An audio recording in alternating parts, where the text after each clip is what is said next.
तो भाई आपसे एक चीज़ शेयर करनी थी। वैसे तो बोल तो चुका हूँ मैं इसको कई बार कि क्रिएटिविटी बहुत ज़रूरी है भाई ज़िंदगी में। और अब ये ज़रूरी नहीं कि आप म्यूज़िक ही सीखें। अब म्यूज़िक के लिए इंस्ट्रूमेंट नहीं है या बिल्कुल नहीं है अभी आपका रुझान, तो म्यूज़िक है, डांस है, ऐसी-ऐसी चीज़ें। लेकिन दरअसल सिंपल चीज़ें, सिंपल फिज़िकल एक्टिविटीज़ को आप क्रिएटिव बना सकते हैं। ये दोनों चीज़ें क्रिएटिविटी और माइंडफुलनेस। तो कुछ दिनों से अ, मैं क्या कर रहा हूँ कि एक तो ये मैथ वीडियोज़ मैं बनाता हूँ, तो उसमें ये जो जिस तरीके से ब्रेन आपका काम करता है, नई प्रॉब्लम क्योंकि मैं कहीं से नहीं लेता। कुछ-कुछ कमेंट्स में साथी लोगों ने बोला कि कोई वो राइटर है या वो साइट है और वहाँ ऐसी-ऐसी चीज़ें वहाँ भी हैं। भई होंगी पर मैं इसलिए नहीं देखता कि तब उसमें मुझे मज़ा नहीं आता। मज़ा आता है जब मैं क्रिएट करता हूँ। चाहे वो कोई ख़ास बात ना हो, बहुत लोग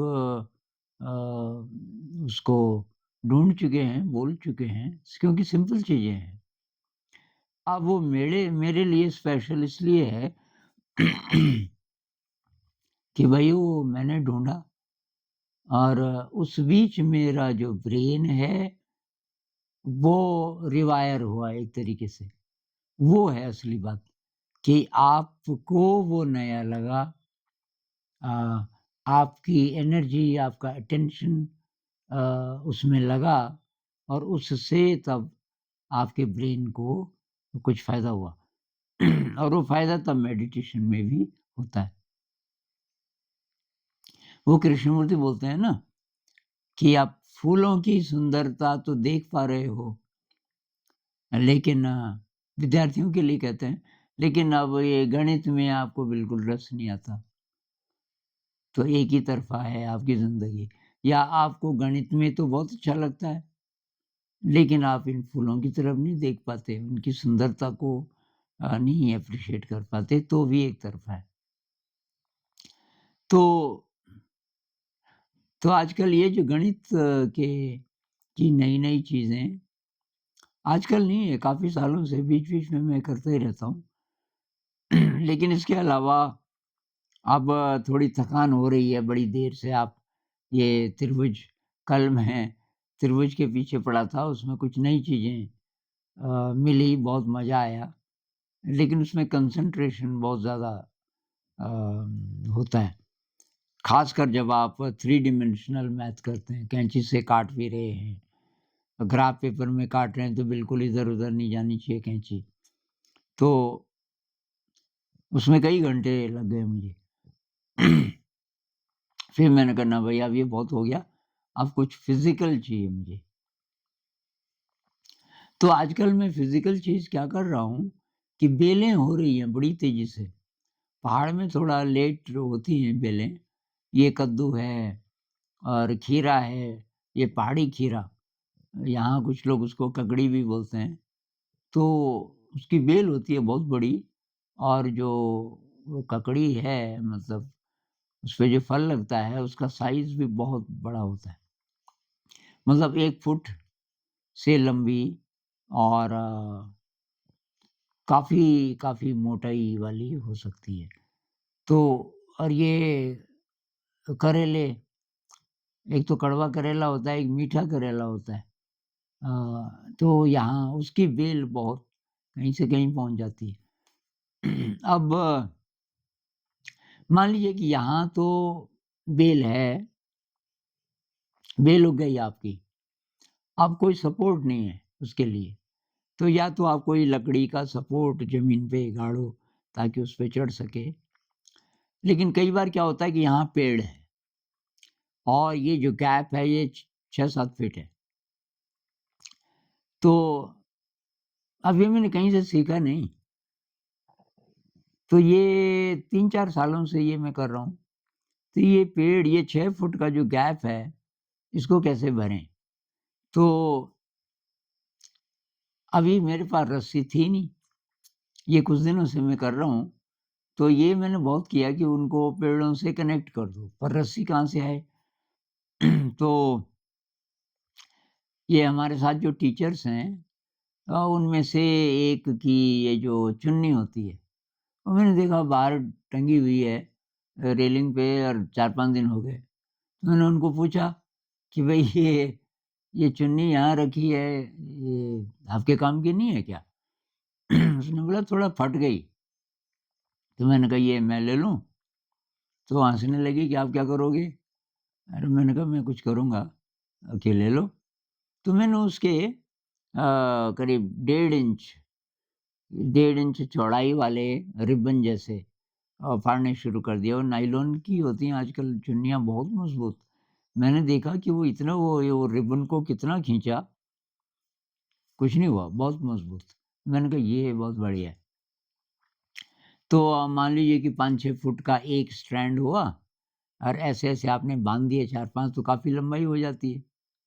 अब पेड़ पेड़ पे तो जा नहीं सकते ख़ासकर आजकल, अभी तो मैं चल भी नहीं पाता ठीक से। तो पूरा ठीक नहीं हुआ, अभी इलाज चल रहा है, इसीलिए बीच-बीच में खाँसी भी आती है। तो मैं क्या करता हूँ, एक पत्थर बाँधता हूँ उसपे, पत्थर ज़रा ठीक-ठाक बाँध देता हूँ ताकि ये खुले नहीं। अब उस पत्थर को फेंकता हूँ उसपे, पेड़ पे। अब उसकी किसी न किसी शाखा पे वो अटक जाता है। एक बार आपने फेंका वापस खींचा तो नीचे ही आ गया, दूसरी बार किया, तीसरी बार किया तो अटक गया कहीं। कितना भी आप ज़ोर लगाओ वो पत्थर ऐसी जगह अटक गया, उसकी टहनियों के बीच कि वो निकलेगा नहीं। तो चलो एक साइड सिक्योर हो गई, अब जो दूसरी साइड है, उसको मैं जहाँ ये सब हैं वहाँ कोई छोटी-सी लकड़ी वगैरह गाड़ के कुछ करके, उसको बाँध के और तब उसका जाल बनाता हूँ इसी तरीके से।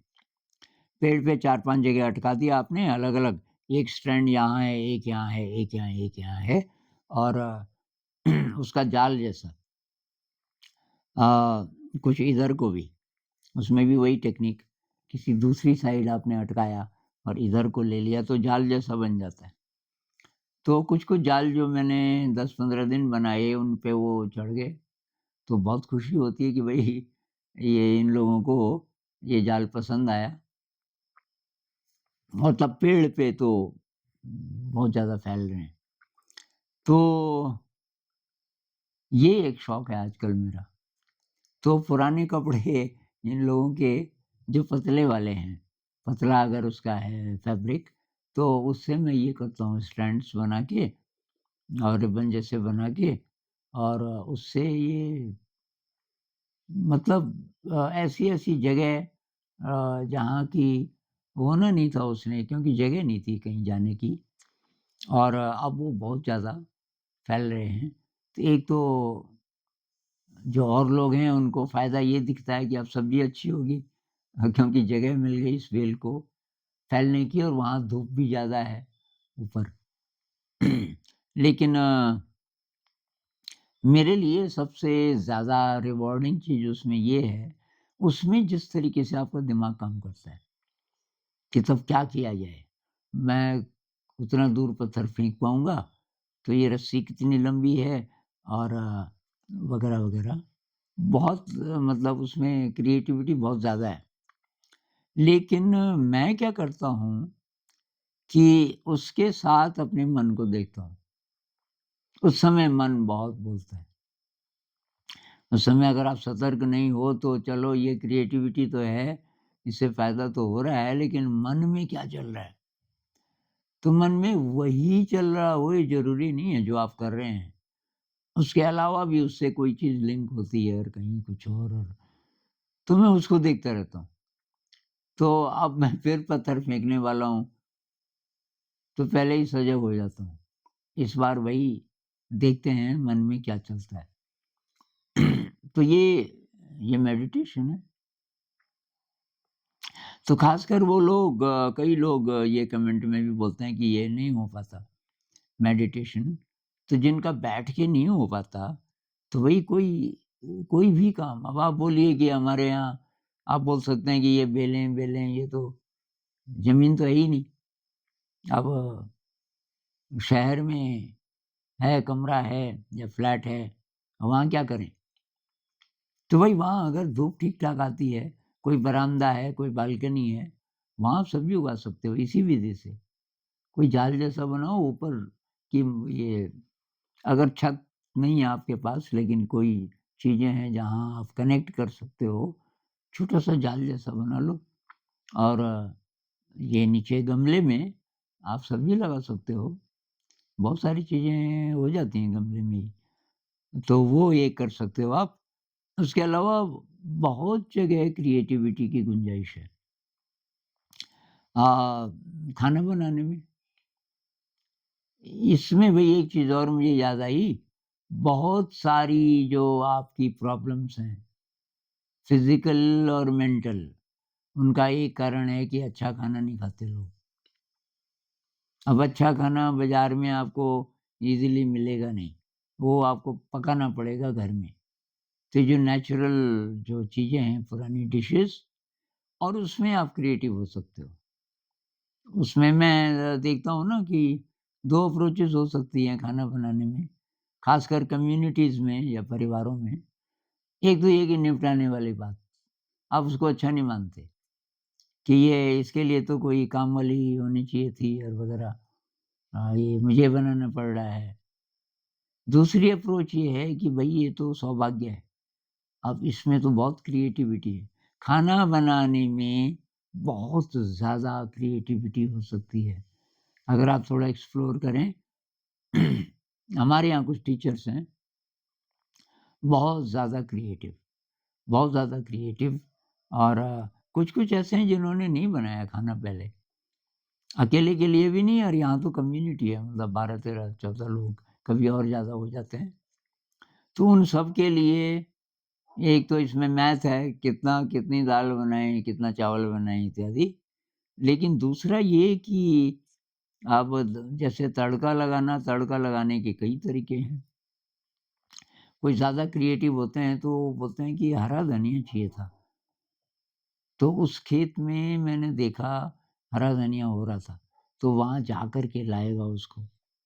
या कोई मसाला अलग-अलग ढंग से बनाते हैं। कोई अदरक भी डालते हैं थोड़ा पीस के। अदरक, लहसुन ऐसी-ऐसी चीज़ें और एकदम टेस्ट नए प्रकार का। अभी कुछ दिनों से इडली बननी शुरू हुई, तो एक टीचर ने बोला कि मैं इडली बना सकता हूँ, लेकिन उसका जो बर्तन होता है, वो मँगा दो आप।